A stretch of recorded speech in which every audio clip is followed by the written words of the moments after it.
恐怖游戏降临，当其他玩家在鬼域里被厉鬼追杀时，女孩随手画的符箓竟成了人人疯抢的救世神物。一张破烂的黄纸能瞬间清零所有精神污染，就连她丢进垃圾桶的废品都被他们当成顶级灵气，甚至她店里昏黄的灯光都能净化整片鬼域。他们眼中恐怖的 S 级诡异，在他眼里只是个礼貌问路的独眼大哥。无数大佬为求一物，甘愿在他门口彻夜排队，然而他们绝对想不到，他只是看不见诡异的普通人。此时，鬼域入口处，一辆接一辆的诡异大巴缓慢地驶进了南街的鬼域深处。恭喜玩家进入恐怖游戏丢失的项链，身份牌发放中，请遵守游戏规则，拼尽全力活过7天。车厢里的玩家听到广播和腕表面板上的提示，脸色纷纷发白，心中越发不安。B 级鬼域，我上次只到过 D 级差点没命，这回 B 级我怕是凶多吉少了。就在这时，每个玩家手中都凭空多了一个身份牌，他们立刻紧紧握住，不敢让人看到。一个平头男猛地站起来，神情尴尬又焦急，谁身上有愈合剂或者增强剂，我出高价买。恐怖游戏降临已是第5年，无数人被卷进来，而能活到现在的，不论身体素质还是心理素质都不算太差的人，鬼域会随机降临，笼罩之地都会被强制成为玩家，恐怖游戏还会提前选定部分人，寄出邀请函，在鬼域开启瞬间用诡异大巴把他们拉入其中，也就是说，这车上所有人全是提早就收到了邀请函的。想要买愈合剂或增强剂的人早就准备妥当，根本不可能等到现在。一位首次进游戏的大妈好心问，小伙子要愈合剂干嘛？你受伤了吗？谁料话音刚落，平头男一刀劈下，大妈的头就被砍下来了，鲜血溅满整辆车。他甩掉手上血迹，顺手夺过大妈护着的包，满意的咧嘴，运气不错，2支愈合剂加1支精神剂。车厢众人瞪大眼，神情惊恐，但无人敢出声阻拦。空气瞬间凝固，平头男拔开精神剂瓶盖，卷起袖子，将液体注入亲子的血管，精神污染值71。恐怖游戏降临后，人们可以吸收鬼力强化体魄，但吸得越多，精神污染越重。30以下是平稳，30到70是安全期，70到90就会狂暴，超90便化为鬼怪。为了防止变为诡异，官方研制出难得的精神剂。平头哥注入药剂后，他的污染值迅速下降，显示精神污染65。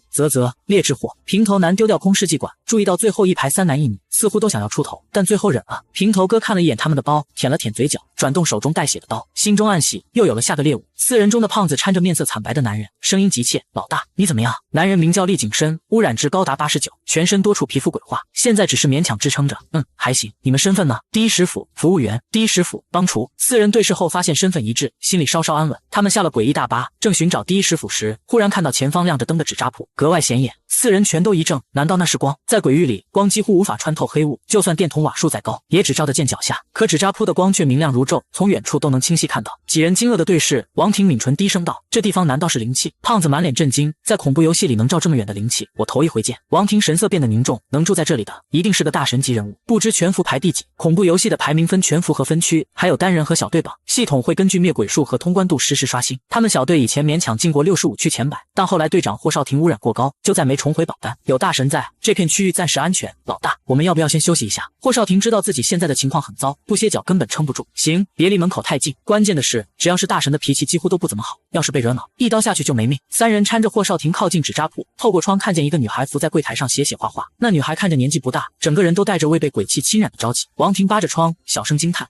他就是那个大神？不太像啊，瞧着一点防备都没有。霍少廷低声道：“可能是大神的妹妹或者女儿，别多管闲事。”好嘞，老大。几人便在纸扎铺门外的墙角坐下了，哪怕只是在墙角，也能沾到些光。很快，王庭察觉出异常，他伸手朝光边试探，声音颤抖：“老大，这光能净化精神污染。”他掀起袖子看腕表，面板显示精神污染66，我刚才明明是67。几人对视着，虽然不敢冒犯大神，但净化精神的诱惑太致命了。霍少廷的污染值已高达89，普通精神剂早没用了，再拖一会儿就会彻底变成鬼物。好不容易碰上能净化的，他们说什么也要试试，不会放过这救命的机会。王庭3人互看一眼，立马扶着霍少廷往光亮处靠。咱们这样会惹怒大神吗？你们身上灵气还剩多少？待会儿都拿出来，看能不能给大神赔罪。风玉激动地喊：88，真的降了！老大有救，有救了！随着光照时间拉长，霍少廷因为诡异生出鳞片的皮肤竟然在缓慢的修复。据我所知，就算顶级精神剂都无法还原鬼皮，这光到底是什么灵气？太逆天了吧！几人心里都慌，他们占了大神的大便宜，光凭他们身上的这点灵气，根本赔不起。若是被大神发现，他们肯定完蛋。偏巧这时，纸扎铺的门被推开了，叮铃铃，外面的风吹进去，门口的风铃响个不停。几人心惊胆战地朝门口看去，本以为会看到一个满身杀气的大神，结果却对上一个笑盈盈的小老板。他眸里寒光，语气柔和：“你们在门外站半天，是想买点啥？”林雨诗一手撑门，一手插兜，懒懒散散的笑容在光下闪着星光。几人先是一愣，随即脸色巨变。这年头哪有人如此亲切？那8成是准备笑着送他们去死了。他们面面相觑，脸都白得跟鬼一样，急忙从包里掏东西。小老板，我们前阵子遭受重创，灵气就这些了，你若是不嫌弃，就请都收下吧。林雨诗看着那堆乱七八糟的物品愣了啊，他不是看不起穷人，可这未免也太穷了点吧。其实他早注意到门外那几个人，一个个鬼鬼祟祟，但时不时往店里偷瞄，明显是要买东西。来纸扎铺还能买啥？肯定是家里有人出了事，正在准备后事的。这是他穿越后第一次遇到客人，心里盘算着能大赚一笔。结果等半天没人进店，他估摸着年轻人害羞，这才主动出来。不料看到几位衣着体面的年轻人，却郑重地掏出一堆破烂，什么破毛笔、破布，还有破洋娃娃。林雨诗沉默了半晌，才终于出声：“那你们遭遇的重创是真挺严重啊！看来是一群失业后翻垃圾桶谋生，偏偏又遇上家人去世的年轻人。”四人对视无言。大神果然没看上这些，但这些灵气在普通小队里已经算豪华配置了。霍少廷举着灵气，双手奉上：“老板，这些灵气我们得来不易，您不嫌弃就都收下吧。”林雨诗眼神一闪，灵气原来不是倒霉青年，而是一群被热搜洗脑的迷信年轻人。这说明不缺钱啊！若他没记错，这些所谓灵气手办价格不低，他自己都买不起。林雨诗笑容更亲切了：“我们这儿不知是以物换物，你们有钱吗？这里只能用钱买。”几人面面相觑，钱在恐怖游戏中灵气比钱珍贵太多，没想到对方开口竟要钱。王婷挠挠头：“好吧，钱也要紧，我身上还剩20万，能买得起什么吗？”林雨诗立刻走上前，亲热地挽住了吴玲的胳膊，就把人往屋里带：“你们来这儿肯定是家里出了事，要买纸钱纸扎的话，选我家准没错。”王婷还没反应过来小老板在说啥，正一脸懵逼，谁知林雨诗刚碰到他，面板就传来提示音：精神污染正在下降，精神污染正在清零。只是一瞬间，精神污染竟彻底清空。王婷眼睛瞪得老大，自从恐怖游戏降临后，几乎没人能达成零污染值，连没进过恐怖游戏的普通人也会被那些带出的鬼力污染侵蚀。精神受污染的人会头痛欲裂，彻夜难眠，随时间只会更严重，一旦撑不住就会彻底诡异化。若不是鬼力让人体质变强，现在估计早就没人能撑得住了。所以当隔着窗见到林雨诗那一瞬，几人全惊了，这世上已太久没见过这种有朝气的人。而如今他只被林雨诗轻轻碰了一下，精神污染就清零了。整整5年，王婷从未有过这种轻盈感，头不疼，身不沉，甚至因为太舒服，站着都有点犯困。王婷狠狠掐了自己一下，是真的，不是在做梦。这小老板是不是有能治愈的灵气？可他为啥会帮我这个陌生人？他何德何能啊？王婷眼眶发红，小老板，你为什么对我这么好啊？热情，这只是推销产品的起码礼貌啊！看到王婷那副感动不已的样子，林雨诗瞬间脑补出一个缺爱的富二代，这种最容易宰了。林雨诗险些没憋住笑，今天的福祉必赚。他越想越开心，一挥手，这没啥，你等等，我去拿纸钱纸扎。他转身去里屋拿货，顺便喊着另外3个小伙子都进来啊，我给你们看看货。门外规规矩矩等着的霍少廷几人立刻瞪大眼，他们也被叫进去了，也能进屋体验了吗？想到这儿，几人都激动的不行，虽不清楚是福是祸，但此事逃也没用，还不如大大方方进去享受。关键是这能减污染的机会，谁受得住诱惑？几人赶紧走进屋，好舒服，这屋里的光更强，净化效果明显更好。胖子风域污染值原是77，在外边照了半天降到75，进屋居然瞬降到63。瘦子关木生污染值80，在外时降到78，进屋立刻掉到74。污染越高下降越慢，霍少廷污染值最高，外面降到88，现在只有85，整个人都轻快了不少，皮肤的诡异化痕迹正缓缓愈合，太惊人了！不只是光，屋里几乎所有东西都像带着净化力量，这地方简直是个宝藏。他们都不敢乱摸乱动，只是小心翼翼靠近王婷。你的污染值怎么样？王婷污染值最低，理应降得最快，众人都关切地盯着他。王婷这才回过神，颤抖地抬起手腕，打开腕表面板，精神污染0。3人全瞪大眼，激动的好半天都说不出话来，好久才结结巴巴地说：“是出错了吗？还是你真的清零了？”王婷红着眼用力地点了点头。霍少廷最先镇定下来，轻声道：“好得很，怎么清零的？难不成污染值低于70，一进来就能自动归零？”王婷摇摇头：“不是，就是那个小老板，他身上该有净化灵气，我被他碰到时就清零了。”众人同时懵啊！他为什么帮你？王婷一脸懵地答道：“我不知道，不过这不重要，关键是林雨诗显然没有恶意。”几人看向内屋忙碌的林雨诗，眼里满是感激。霍少廷低声对众人说：“不管小老板想要啥，我们都要尽力回报他。”于是等林雨诗抱着2个积灰的纸扎出来，就见几人全都红着眼眶看着他。“你们节哀吧。”林雨诗安慰2句，“你们瞧这纸钱，质量多好。再看这纸扎，都是我爷爷手工做的，工艺多精，你们也看得出。其实那扎工压根谈不上精致，明显是老爷子信手胡扎的，也难怪这家铺子门可罗雀，天杀的！现在殡葬行业也卷得离谱。你们要是买了这纸房子，等烧到地府，你们家老人住着多有排场啊！还有纸人伺候着呢。这些纸钱呢，一捆100，房子1000一个，纸人500一个，相信以你们的孝心，肯定会买几个回去吧。”王婷几人显然完全不在乎这点小钱，虽然听不太懂林雨诗在说啥，但无所谓，买就对了。老板，这2个纸扎我们全要了，还有这纸钱，麻烦拿5捆，每人1捆。林雨诗倒是愣了一下，其实他故意喊高价留着谈价的空间，可没想到对方人傻钱多，根本不讲价。林雨诗嘴角止不住上扬，有钱又迷信，可不能放过这几只小肥羊。他点点头，低声说道：“看得出你们懂门道，我这铺子表面是卖纸扎，实际上也有点别人想不到的东西，要看看吗？”几人顿时紧张的绷直身子，我们可能买不起。林雨诗挥手一笑，说啥呢？我可是正经做生意的，不会讹人。他说着从抽屉里拿出2张符纸，一张平安符，一张驱鬼符。你们看，这2张符纸都开过光，这平安符带身上百鬼不侵，这是驱鬼符，你们知道的，现在诡异满世界都是，只要对准丢出去，诡异保准当场灭。其实他真不用假装神秘，因为符纸刚拿出来，4人立马感到那金光耀眼，灵气浓的几乎要溢出，4人目光发直，激动的半天不敢信眼前的一切，说话声音都抖，这么神奇，老板竟然愿意卖。林雨诗内心吐槽啊，什么神奇？他们自己就把价格炒起来了。妈耶，没想到小肥羊的钱这么好赚。看着面前几个冤大头，林雨诗又心痛。哎，祖国的花朵是真长歪了，幸好遇到他，不然那得被别人坑多少钱啊！他张嘴就来，哎，我不也是看你们有缘吗？换别人我才不会卖呢。四人愈发激动，恨不得当场给他磕一个。他们心里紧张的要死，生怕看到了却买不起。王婷试探着问老板，这一张得多少钱？林雨诗原想着网上最低都500一张，他肯定得卖2000，可现在觉得太便宜，当即伸出一根手指，1万一张。王婷高兴坏了，才1万一张，小老板简直是在搞慈善。要知道一瓶劣质精神剂都炒到1万还没效果，稍微好点的得要5万，顶级更是有价无市，全被富人扫光，穷人只能硬撑，撑不住就等死。而林雨诗这符纸明显堪比顶级精神剂，却只要1万，几人激动的险些晕过去，真遇到活菩萨了。林雨诗见几人没说话，还以为自己要价太高了，谁知他刚要开口，霍少廷就激动的说道：“老板，这2张我们全要，还有吗？我们想一人买2张。”林雨诗瞬间明白喊低了，这钱也太好赚。他佯装为难，沉思半刻才说：“这个嘛，算了，都是有缘人，我这里还有几张，就都卖给你们吧。”霍少廷高兴的热泪盈眶，连连道谢：“老板，太感谢你了。”其实符纸他画了一抽屉，但他只抽出6张，你们瞧，4张平安符，4张驱鬼符，加2个纸扎，5捆纸钱，总共8万2000，支持扫码支付。林雨诗把码往外一放，王婷负责扫码，其余几人纷纷转账给他，到账8万2000。听到手机提示那瞬间，林雨诗几乎笑出声。霍少廷是第一个拿起符纸的，当碰到平安符，身体顿时一轻，脑海传面板提示：精神污染正在下降，精神污染正在清零。霍少廷原本诡异化的皮肤竟瞬间恢复正常，与此同时，符纸上的墨色以肉眼可见的速度迅速变淡。一向沉稳的霍少廷罕见的试探，激动喊道：“老板，你这符纸真是神了！”他原本只以为符纸或许比顶级精神剂略好，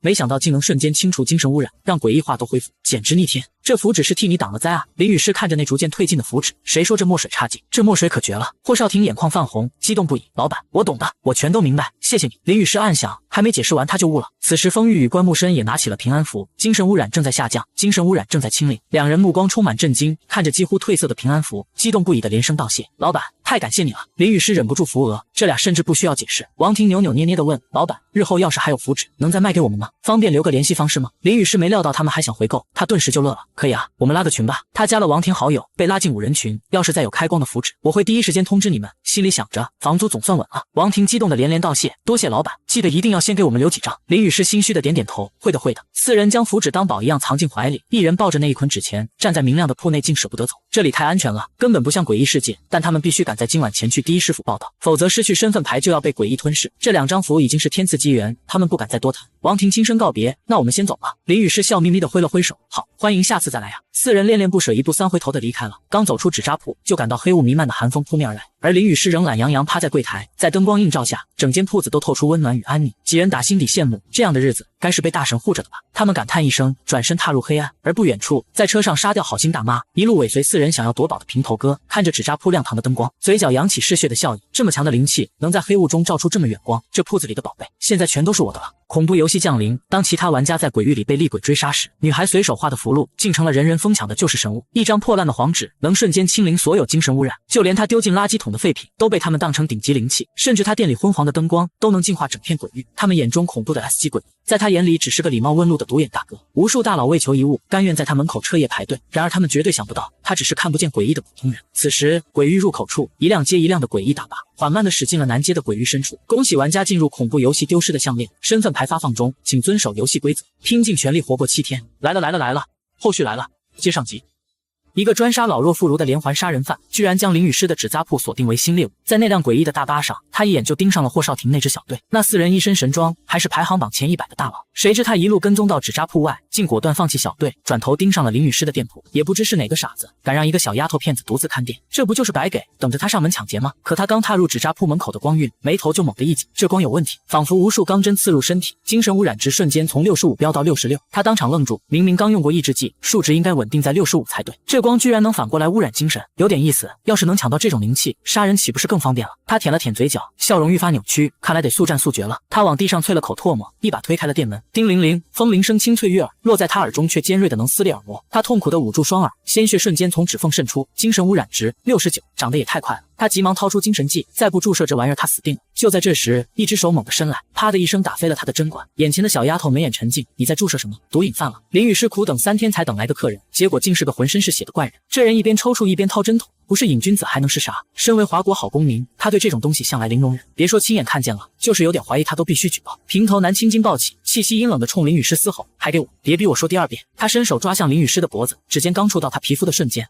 一股撕心裂肺的剧痛袭来，他疼得蜷缩成一团，剧烈抽搐，仿佛被高压电击中。精神污染值74。平头男趴在地上，声音沙哑的哀求，求你了，把精神剂还给我。他鼻涕眼泪呼了一脸，堂堂杀人魔竟像条死狗，跟毒瘾发作的样子没两样。林雨诗怒视着他，去你的精神剂！他抬手就是一巴掌狠狠甩了过去，还精神剂？真当换个马甲他就不认识了。林雨诗曾在某个论坛见过这些词，精神剂、愈合剂、增强剂都是天价毒素。这一巴掌直接把平头男扇倒在地，鼻孔流血，耳朵再次渗红，疼得他半天爬不起来。林雨诗自己都惊呆了，他虽然练过几年散打，可一巴掌也没这么大威力啊！我的天，这毒素的危害也太大了。他看着迅速恶化的病情，喃喃自语：大哥你别怕，我马上送你去医院，这得去大医院治。林雨诗冲到柜台，拿起手机就拨号，喂，120吗？这里有个病人情况很危急，我地址是……他刚挂了电话，就见平头男手脚并用，发了疯似的往外爬。他一个箭步上前，揪住了他的后衣领，又把人给拖了回来。大哥，120马上就到，你肯定能挺过去的。平头男直接傻眼了，这恐怖游戏里哪来的120啊？可没过多久，远处红光闪烁，开过来的居然真是一辆救护车，但那车身血迹斑驳，破烂不堪，救护2个字也变成了2个血窟窿。平头男的脸色瞬间惨白如纸，妈呀，救命啊！这哪里是什么救护车，这分明是诡异120。他瞬间明白了，什么纸扎铺？错，这根本就是个鬼铺。这次他彻底栽了，他早就该发现不对劲的。世上哪有能照亮灵魂，还能反向污染精神的光？那根本不是什么灵气，而是鬼气。而那个看似软萌的老板，根本不是人，是诡异 boss。精神污染值飙升到87，他感觉脑袋快炸了，必须逃，爬也要爬出去。可他刚爬到门口，就又被拽了回去。林雨诗满脸关切，大哥，再坚持一下，120马上到。他绝望的想哭，下一秒，那辆诡异120就停在了门口，车身长满了蠕动的血色长毛，车头和车尾都是一张张扭曲的人脸。车门上的怪物猛地张开大嘴，几个诡异医护从里面走出来。谁打的120？诡异医护的眼球转动得极其缓慢，最终定格在林雨诗和平头男身上。平头男吓得一个哆嗦，冷汗瞬间湿透了后背。前有诡异120，后有林雨诗，他已然是无路可逃。林雨诗看到医护人员，却高兴地连连招手：医生，这里，这里！他一边喊着，一边搀扶着平头男往外走。刚一出门，平头男的污染值终于稳住了，虽然已开始诡异化，身体也虚弱到了极点，但他总算松了口气。林雨诗拖着他离诡异120越来越近，那股浓烈的血腥味扑面而来。不要，放开我！他拼命挣扎，声音嘶哑的求救：救命啊，救命！他清楚一旦被拖上这车就必死无疑，可林雨诗根本没听懂他的哀嚎，一把将他按在担架上，认真地对诡异医护说：医生，我怀疑他是瘾君子，麻烦先做个血检，要是结果呈阳性，就立刻送他去戒毒所。你看他精神都不正常了。见他喋喋不休，所有诡异医护都震惊地看着他。不是吧，这姑娘是真不怕死吗？诡异医生布满血丝的眼球死死盯着他。小姐，要不您陪他去一趟医院？他根本不想放过林雨诗，只要上了诡异120就别想下来。林雨诗对上那双泛红又古怪的眼睛，愣了一下，只当对方工作太累。瞧瞧这满眼血丝，一看就是又加班熬夜了。医生们真是不容易啊！他感动得一塌糊涂，我得看店就不去了，这是他掉的手机，你们帮忙联系家属吧。可诡异医生哪肯放过他，他冷不丁伸手就想把他直接拽上车，却万万没想到手刚碰到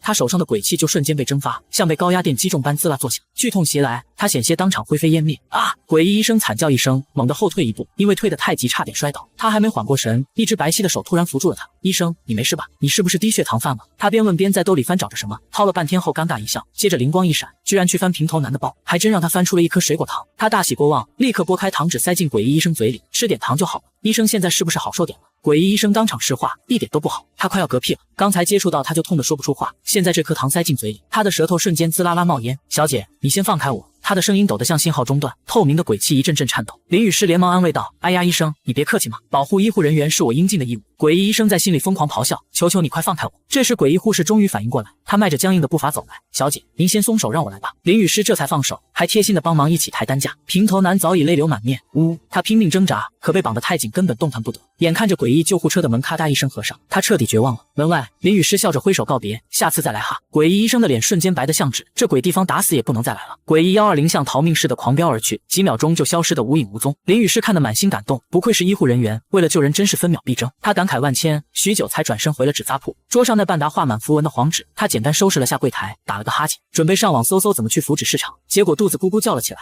他决定关店出去大吃一顿，直奔那家冒菜店就去了。路上忽然被一个西装男拦住：女士您好，第一师傅今天有活动，第1000位顾客免单，您刚好是第1000位，免单。林雨诗瞬间急刹车，嘴角抽了抽，该死的命运啊！免单这套路简直是专治他这种穷鬼的。真免单？需要办会员吗？西装男轻抬手臂，旁边的显示屏亮起，不需要会员。他从胸前口袋取出一张黑卡，双手奉上：女士，这是您的用餐卡，祝您用餐愉快。林雨诗嘴上推辞着，这不太好吧，手却比脑子诚实，一把就抓住了黑卡。西装男神色如常，微微躬身做了个请的手势：女士，请入内。林雨诗倒没急着进去，反而凑到他跟前：大兄弟，咱这上班月薪几位数啊？他淡淡一笑：我是股东，拿分红。林雨诗惊呼：欧莫，是真有钱人啊！他他再仔细一瞧，这西装男仪表堂堂，西装笔挺，发丝都一丝不苟，不仅有钱，长得还挺帅的。林雨诗顺口就问：“你也知道，恐怖游戏降临后，大家的日子都不好过，你有没有感觉身边出现过诡异？”西装男挑了挑眉，林雨诗顿时大喜，又遇上个迷信的大客户啊！他一把拦住西装男的脖子，压低声音道：“我夜观天象，发现你印堂发黑，最近恐怕有大劫。”西装男看了一眼他搭在自己肩上的手，笑意不减：“此话怎讲？”林雨诗立刻从兜里掏出2张符纸，这可是我开过光的，一张保平安，一张能驱鬼，看你有缘才拿出来。西装男语气平静地问：“多少钱？”1万1张，支持扫码。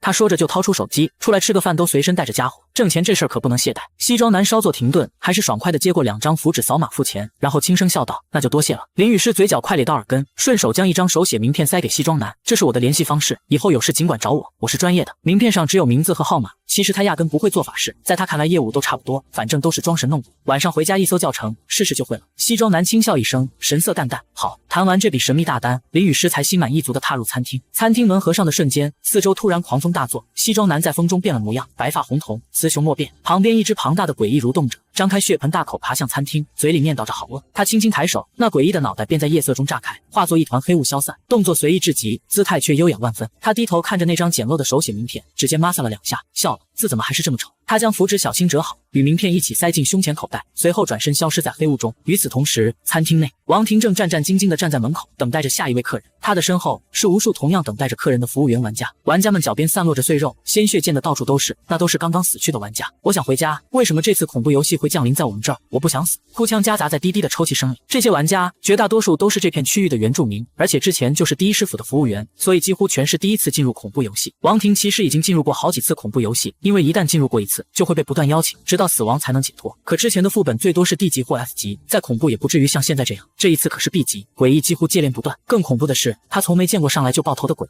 领班诡异教他们，客人入门要先看用餐卡，再领进餐厅。结果第一个照做的玩家脑袋当场就炸了，接着诡异会根据喜好随机吃掉玩家，吃完就走，只留下一地残骸。他们这才意识到规则是假的，是陷阱。从那一刻起，每当有新客人到来，就必定有人会死，玩家们只能靠着前面死者的经验摸索活路。轮到王婷这批时，才勉强能活着将诡异领进店，但能进餐厅不代表能活下来。餐厅里的惨叫声此起彼伏，玩家们都神经紧绷。王婷的数值快速攀升，精神污染值已达3，比旁边的玩家长得都快。叮铃，门铃响了，每一次铃响都意味着一个新生命将被吞噬，可这次推门而入的却不是诡异，而是一个朝气蓬勃、眉眼清亮的年轻女孩。这是人吗？玩家们惊恐地交换着眼神，压低声音议论：“该不会是新人吧？不可能啊！玩家上班只能走后门，他从正门进来会死的。”在恐怖游戏的规则里，玩家从正门入场是破坏规则的死罪。门口那个女孩明显打破了规则，可她竟然还活得好好的。王婷的客人来了，她整个人都僵住了，不敢呼吸，一抬头却愣住了。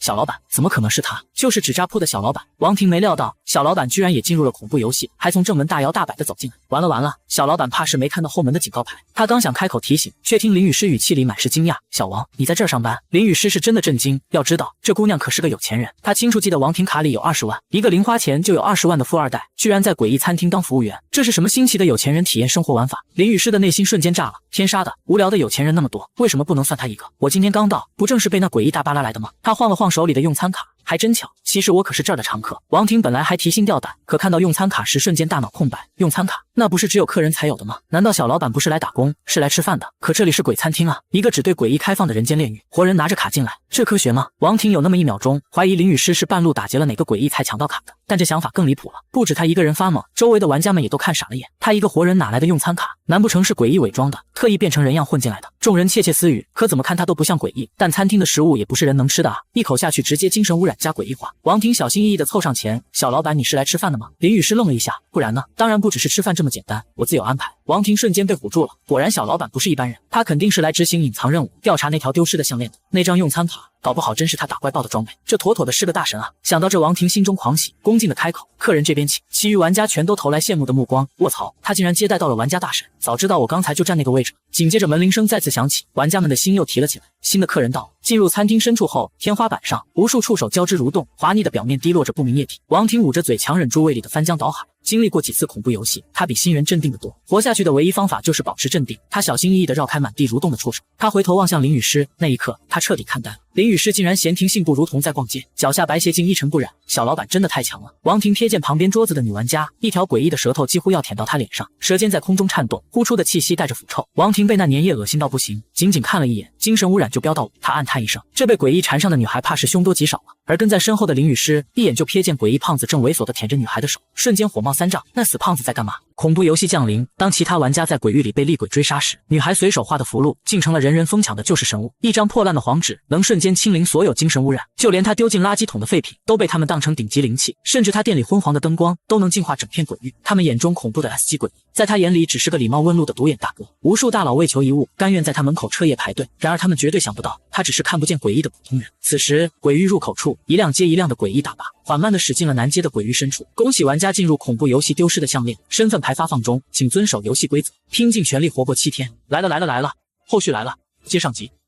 这还是林雨诗头一回来高级餐厅，她好奇的四处打量，心想着学点高雅东西回去好跟人吹牛。谁料她刚坐下，邻桌一个胖子就大声嚷嚷起来：“你们这什么脑花，一点都不新鲜啊！”她立马就懂了，嘿，有钱人不都这样吗？不鸡蛋里挑骨头，怎么显得自己品味独特呢？只见胖子旁边站着个漂亮服务员，正低着头小声解释：“客人您放心，我们的食材保证天天新鲜，绝对没问题。”服务员显然快扛不住了，手腕上的表疯狂闪烁着红光，精神污染值飙到40，再不走人就要被诡异吞噬。但胖子诡异压根不放人，眼睛死死地盯着他：“我才不要换，我就想吃你这个最新鲜的，不如把你的脑子挖出来给我尝尝。”李倩的指尖寒光一闪，亮出了刀片，正准备动手拼命。就在这时，一双白净的手猛地伸了过去，一把抓住诡异的触手。“大哥，我看你印堂发黑，这是要大祸临头啊！”触手被扯开的瞬间，李倩的精神污染竟然停了。她震惊地看着突然冒出来的林雨诗，满脸的不敢相信，这年头还有人敢多管闲事。林雨诗哪是想救人啊，她纯粹是兴奋，刚才看得清清楚楚，这死胖子抓着服务员的手不松，甚至还想霸王硬上弓。这种油腻的猥琐男，简直是送上门的凯子。于是他一个箭步冲上去挤开李倩，紧挨着胖子坐下，笑得比见了亲爹还亲。胖子诡异愣住了，这小丫头片子哪冒出来的？抓住他的触手就开始放电，滋滋作响，手都快被电糊了。剧烈的疼痛让他想抽回手，可全身发麻，根本动不了。他费了9牛2虎之力才挤出一句话：“你先放开我。”林雨诗脸上的笑容瞬间就僵住了。啥情况？这死胖子不是饥不择食吗？难道他长得不像个妹子？这家伙竟然还敢嫌弃他！死胖子越想把手抽回去，他就抓得越紧，脸上的笑容也更加灿烂了。“大哥，你可别不信啊，我真是看你我有缘才出手帮你的。”紧接着他伸出另一只手，热情地抓住了胖子的另一根触手。“大哥，我看你脸色这么白，是生病了吧？这是有脏东西上身，必须驱邪啊！”可他发现这死胖子根本不吃这一套，看见他就跟见了鬼似的，满脸嫌弃的拼命想跑。胖子诡异被电得浑身发软，连鬼气都快散光了，头晕耳鸣，啥都听不清。林雨诗开始在兜里掏啊掏：“大哥，你运气真好，我今天刚好带了驱鬼神符，全都是开过光的。”结果手一抖，符箓吧嗒掉在了地上。哎呀一声，他只好先松开胖子，弯腰去捡。可等他捡起符纸再抬头，那死胖子居然不见了，跑了。他这还没开始狮子大开口呢，到手的鸭子就飞了。人呢？我的大客户跑哪去了？他话音刚落，就发现全场的人和诡异都用一种看怪物的眼神盯着他。就在刚才符纸掉落的瞬间，一道金光闪过，那胖子诡异直接就灰飞烟灭了。一招秒杀 B 级诡异，这小姑娘到底是什么来头啊？更吓人的是，她全程不像在玩命，反倒把诡异耍得团团转，简直太强了！这绝对是全服排名前100的大佬啊！其他玩家们瞬间就看到了活下去的希望。可林雨诗此刻却心痛的不行，费了半天口舌，结果大客户跑路了。这传出去，他以后还怎么在道上混啊？旁边的王婷激动地抓住他的手，满眼都是崇拜：“小老板，你也太牛了吧！”死里逃生的李倩更是眼眶都红了，刚才真的太谢谢你了。林雨诗却满不在乎拍了拍李倩的肩膀：“多大点事儿，别往心里去。”就这么被拍了一下，李倩手腕上那表的数值竟然开始狂掉，精神污染直接清零。李倩的瞳孔瞬间收缩，只是碰一下，精神污染就直接清零了，这到底是什么神仙宝贝？她一脸震惊地望着林雨诗，眼神里全是不可思议，心里猜测着这女孩究竟什么人。而林雨诗却完全会错了意，还以为对方也想买符，立马掏出2张符纸：“我是开纸扎店的，这平安符和驱鬼符可都是开过光的。”李倩愣了一下：“真的卖吗？多少钱一张？”林雨诗一脸平静地报了个价：1万。没想到李倩听完不禁反省，想都没想就说：“这2张我全要了。”然而就在这个时候，餐厅的灯光突然疯狂闪烁，一个阴森森的公告声响起：“第一食府内有人击杀诡异客人，破坏规则，降罚。”周围的人听见后脸色顿时惨白，只有林雨诗听不见。他正准备把符纸递过去，却发现手里的驱鬼符居然掉闪了。该死，这泼墨水！他赶紧手忙脚乱地换了张新的塞给李倩，结果一扭头，他就看见个黑影4肢着地从2楼爬下来，还发出古怪又惊悚的声音。黑雾越来越浓，他的头发跟蜘蛛网一般蔓延，瞬间铺满了整个餐厅。破坏规则者必死！鬼影跟疯了似的朝他扑过来，直接扎进了他怀里。他下意识就伸手抱住了，结果对方立马浑身一哆嗦，跟触电了似的。女诡异心里纳闷：咦，怎么浑身噼里啪啦的，痛得他鬼气都快散了。餐厅里蔓延的黑发也缩了回去。林雨诗却一下慌了神，心想这年头碰瓷都这么拼了吗？他赶紧扶起对方：“大妹子，你是不是低血糖犯了啊？”谁知女诡异挣脱他，又趴在地上，疯狂聚集周围的鬼气，再次朝他猛扑过来。结果又被林雨诗抱个满怀，女诡异痛得嗷嗷叫：“啊，要被电死了！”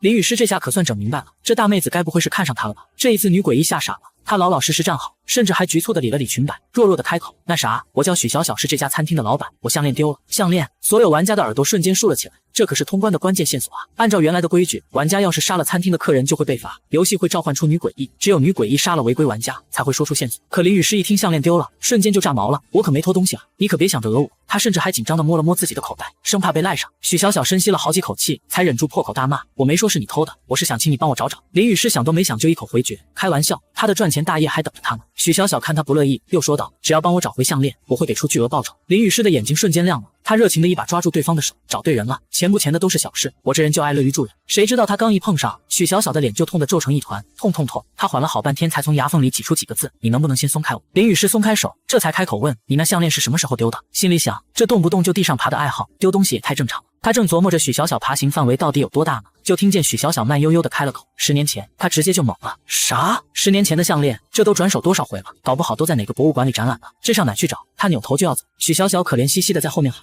你会帮我找的吧？对不对？”林雨诗头疼地扶着额头，停下脚步，看着许小小是可怜样，终究还是心软了：“我饿了，不如咱们坐下来边吃边聊。”吃饭？他一个玩家居然要在诡异餐厅吃饭？所有玩家都知道不能吃诡异做的饭，还是头一回听说有玩家敢在这点餐的。对啊，他点点头，掏出了自己的用餐卡：“我都还没点菜呢。”许小小看着他手里的用餐卡，眼睛都瞪圆了。玩家是不可能拿到用餐卡的，他们只会变成食材。难道说他不是玩家？许小小呆了好几秒才反应过来，点了点头，看了一眼卡上的号码：“那你跟我来这边吧。”林雨诗立马乐呵呵地跟了上去。王婷作为他的专属服务员，自然也紧紧跟上。李现则低下头假装收拾桌子，实际上是想偷听点关于项链的线索。林雨诗一边跟着许小小往前走，一边不着痕迹地打量着餐厅里的其他客人，这些可都是他的潜在客户啊！可他打量的眼神，在诡异们看来就是警告，他们全都被吓得一哆嗦，果断收回了乱伸的舌头和触手，老老实实地低头吃饭。玩家们的精神污染总算停了，纷纷松了口气，看向他的眼神里充满了感激。林雨诗看着对面的女诡异，好奇地问：“你们餐厅有什么好吃的推荐菜吗？”许小小坐在他对面，先帮他点了招牌菜，然后把菜单递给王婷，这才慢悠悠地开始讲起了正事：“我的项链是10年前丢的，我怀疑是被我妹妹给偷走了。”这里的沙发软得不行，林雨诗一坐下就想躺平，可一听许小小这话，他的八卦之魂瞬间就燃起来了，立刻挺直了腰板。他嗅到了豪门八卦的气息，这种姐妹反目成仇的狗血剧情，他可太爱听了。快说说怎么回事？我和我妹妹是双胞胎，她活泼外向，从小就比我更讨人喜欢。一提到妹妹，许小小的怨气就上来了，所有人都喜欢她，凭什么？眼看许小小张牙舞爪，又准备爬行，林雨诗赶紧伸手拍了拍她的肩膀，安慰：“没有的事儿，你看我就更喜欢你啊。”结果被他这么一安慰，许小小的诡力瞬间被拍散了，差点当场魂飞魄散。他往旁边挪了挪，远离了林雨诗后，才咬牙切齿继续说道：“他明明已经那么讨人喜欢了，却还是什么都非要跟我抢。他看起来伤心欲绝，这项链是小叔叔送我的，妹妹非要抢走，可我就只有这么一条项链了。他不仅抢走了项链，还抢走了小叔叔。”林雨诗一下子就听出来了，他对小叔叔的感情不简单。他一边啃着香喷喷的烤乳鸽，一边附和：“那确实是太过分了。”而端菜上来的王婷看看这黑漆漆的一团菜，在林雨诗触碰到盘子的那一刻，全变成了正常的饭菜，不由得瞪大了眼。这又是什么灵气？偏偏林雨诗一点没发现，自顾自吃的开心极了。她上辈子和这辈子加起来都没吃过这么多硬菜，快被香迷糊了。她认真在吃，许小小认真在讲。等林雨诗吃完了，许小小也讲完了，一大桌硬菜，愣是一根青菜都没剩。而吃饱了的林雨诗往后一靠，大致分析了一下：“我明白了，你喜欢你小叔叔，而这项链是你小叔叔送你的定情信物，所以你必须得找回来。”许小小害羞的低下头：“不是定情信物，但那项链本来就该是我的。”林雨诗问道：“那我该去哪找？”许小小就拿出了请柬：“福林庄园，我妹妹和小叔叔现在就住在那，明天一早会有司机来接你，你可以在庄园里多住几天。无论如何，请务必帮我找回我的项链。”林雨诗立马心动了。他这辈子都没住过庄园，还是免费的。他果断接下请柬：“放心吧，你的项链就交给我了，我保管帮你找回来。”许小小露出了诡异的笑：“那我就静候佳音了。你去的时候可以多带几个朋友一起找。”林雨诗刚要说不用了，就见李倩和王婷都眼巴巴地看向他，看得出来他们都想去。他想了想，王婷是大客户，他想去当然得带着培养感情，而李倩跟自己一样贫穷，应该是想跟着一起去见见世面。他看着俩人装作不知道的问道：“你们要一起去吗？”两人都很惊喜：“我们可以吗？”王婷有些激动：“小老板，霍少廷他们也在后厨工作，他们能跟着一起去吗？”他就是觉得跟着林雨诗会比较安全。想去的话就都去吧。林雨诗倒是无所谓，反正人多热闹，到时候你们来我家纸扎铺一起等车吧。王婷欣喜若狂：“太好了，小老板，你人真好。”林雨诗嘴角上扬：“谁让咱有缘呢？这不得把客户给吊得死死的啊！”许小小给完线索，然后憋屈地瞅了林雨诗两眼，又爬着回了2楼。林雨诗吃饱喝足，刚要离开，却被7个玩家给围住了。“那个小老板，你那符纸还卖吗？我们也想买。”林雨诗有些错愕，本以为那几个早早离开了的客人是潜在客户，没想到这几个服务员才是。他先是确认了一下王婷和李倩都不在后，这才装模作样的说道：“这些符纸都是开过光的，很难得，我手里也实在是没有多少。”几个玩家满脸期待的哀求：“小老板，你就可怜可怜我们吧，求您卖1-2张给我们吧。”林雨诗心中暗喜，相逢即是缘，看在你们诚心的份上，我就卖给你们吧。但我身上没符纸了，等你们下班了过来我店里买吧。他又指了指那边的纸扎铺，以后有什么需要也都可以来店里找我。没想到林雨诗刚回店铺不久，这7个服务员就一个不少的站在店铺外徘徊了。他们看着光亮的纸扎铺，都目瞪口呆。这纸扎铺里怎么会有这么亮的光？跟灰蒙蒙的恐怖游戏格格不入。我从未在恐怖游戏里见过能照明这么远的光。看来这小老板身上的强大灵气是真不少啊。其中有2人眼里立即露出了贪婪和杀意。7人你看看我，我看看你，最后一起往纸扎铺里走去。等等，这光不对劲啊！一个玩家惊呼：“我的精神污染竟然在降低，你们呢？”我去，什么鬼？我的精神污染反而增加了。那2个动了歪心思的家伙吓得赶紧后退一步，不敢再往前凑。能活到现在的玩家，哪个不是人精？那5个人瞬间就反应过来了。在这纸扎铺里，只要对小老板动了坏心思，就会被精神污染反噬。反之，如果心存善念，就能净化精神污染。我的天，这小老板到底是什么来头？这世界上竟然真的有既能增加又能净化精神污染的灵气吗？他该不会本身就是个诡异吧？我们现在是不是已经掉进他的幻境里了？不是幻象。有玩家不着痕迹看了一眼什么后，然后果断往里走。我选择相信小老板。于是除了那2个心怀鬼胎的家伙，剩下的5个人都跟了进去。哇，这铺子里的光线竟然更亮！几个人脸上写满了震惊。不用精神剂，我的精神污染值竟然能降得这么快，这简直太不可思议了。很快他们就察觉到，不仅仅是光，这铺子里的每一样东西好像都带着一股净化的力量。几个人心里暗自庆幸，幸好自己刚才没动歪念头。林雨诗笑着跟他们打招呼：“欢迎光临，是来买符纸的吧？”他朝窗外瞥了一眼，心里想，那2个服务员8成是不敢买，所以他只拿出了5份符纸，早就给你们准备好了，1人2张。那5人简直欣喜若狂，高兴的险些没跳起来。真是太谢谢您了，小老板。林雨诗上下打量了他们几眼，语重心长地说道：“你们啊，还是要多相信科学才行。”5个人当场就懵了。啊，您是说让我们在恐怖游戏里相信科学吗？有个玩家看见旁边堆着的一堆纸钱和纸人，竟然也散发着净化之力，犹豫了一下，还是开口问了：“小老板，这些东西也卖吗？”林雨诗点了点头，卖啊。5个人顿时乐得合不拢嘴，1人抱走一个大纸人，外加好几捆纸钱，付了款就心满意足地离开。林雨诗笑眯眯地掏出手机看了眼余额，加上之前西装男和李倩的个2万，今天总收入竟然有22万6500，今年的房租可算是有着落。接着他关了店门，上2楼洗漱完毕，又简单收拾了下明天要带的衣服，然后就舒服地窝进了被窝，顺手在手机上搜了一下蒲林庄园，结果一搜，立刻跳出来一个链接：蒲林庄园闹鬼。嘿，闹鬼，这可不就专业对口了吗？他就说这活非他莫属吧。他兴致勃勃地点了进去，发现是个10年前的老帖子，发帖人是当时庄园里的一个佣人，上面写着：这鬼地方每天晚上有鬼娃哭，我是一天都待不下去了，谁爱来谁来，奉劝各位一句，千万别来这儿作死啊，有鬼娃在哭。他心里嘀咕着，这都10年过去了，现在应该不闹了吧。然后打了个哈欠，又刷了会儿短视频，不知不觉就睡着了。他倒是睡得香了，可餐厅宿舍里那群人却根本不敢合眼。恐怖游戏的宿舍守则第1条，不睡就不会死，只要宿舍里还有人醒着，诡异就不会下手。一般这种恐怖游戏至少要持续3天以上，这意味着3天3夜都不能睡觉，所以玩家们都会找信得过的人住一间宿舍，轮流守夜，好歹能眯上几个小时。王婷和霍少廷几人同一间宿舍，正好是6人间。王婷看到李倩还在走廊上晃悠，想了想便开口邀请她：“我们住一间吧。”正在研究周围自助贩卖机的李倩听到这话，乖巧地笑了笑：“好啊。”王婷给他们互相介绍了一下，几个人就简单洗漱后各自上了床。游戏总共7天，餐厅晚上11点关门，早上9点开门，守夜的时间是从半夜12点到早上6点。霍少廷安排了一下，6个小时，2个人守1晚上，每人3个钟头，你们有异议吗？李倩点了点头，没有意见。那好，今晚就我跟胖子守夜，你们都先睡吧。霍少廷向来能扛，可精神污染清零后，强烈的困意还是袭来，好几次都差点直接睡死过去。3个小时后，他晃醒了旁边的风玉，胖子，醒醒！风玉睡眼惺忪地揉着眼睛，凭着本能爬起来坐好。啊，到我守夜了吗？看到他已经坐起来了，霍少廷实在是扛不住了，一头栽倒就睡死了过去。谁知风玉压根没清醒，竟然就那么坐着睡着了，实在是太困了。他真的好久没睡得这么踏实了。就在这时，门外突然传来一阵诡异的窸窣爬行声，可屋里的人却毫无反应。哒哒哒，声音越来越近，只见诡异直接穿门而入，阴森森地笑道：“都睡着了吗？睡着了的话，可是会被吃掉的。”诡异的眼中泛起嗜血的红光，5根触手猛地伸出，一下子就圈住了5个人的脖子，把他们挨个吊到了半空中。嘿嘿，真香啊！好久没吃到这么丰盛的大餐了。虽然5个人都睡得很沉，但毕竟都是经历了好几场恐怖游戏的老玩家了，在被诡异碰到的瞬间，就全都惊醒了过来。他们一睁眼，就看到一个蠕动着的章鱼般的巨大诡异，正张着血盆大口，准备把他们当点心吃掉。几个人脑子瞬间一片空白，但还是本能的去摸衣兜里的驱鬼符，只要能摸出来，这诡异死定了。可脖子被死死掐住，他们的动作变得无比迟缓，半天都摸不到符纸。眼看着霍少廷就要被第一个送进诡异的嘴里，